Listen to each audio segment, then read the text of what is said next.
Now to the new developments in another big local story. The University of South Florida now cutting its College of Education for undergraduates. This is due to budget cuts happening across the board at that university.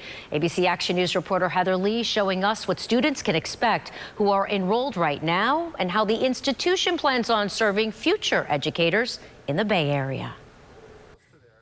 It's news that is coming as a shock to Hannah Epstein. I have heard absolutely nothing about that, but I'm also not shocked because of how often education is cut in general, so why wouldn't an education program be cut?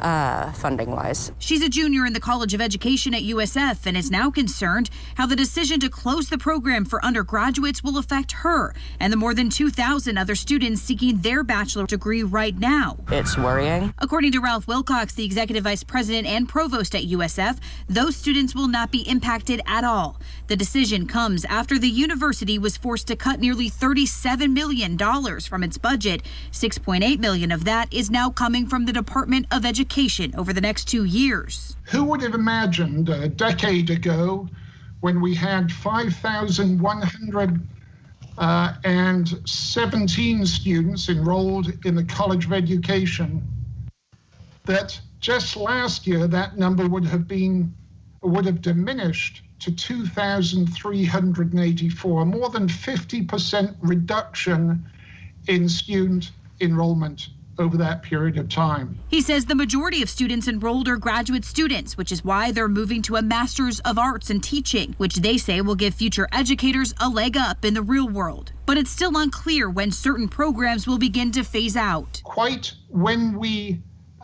end admission to selected College of Education programs in the future will depend upon the process and the plan that's implemented by the college. That's going to take some time. He says the College of Education will likely not be open to students looking to enroll in the 2021-2022 semesters. Heather Lee, ABC Action News.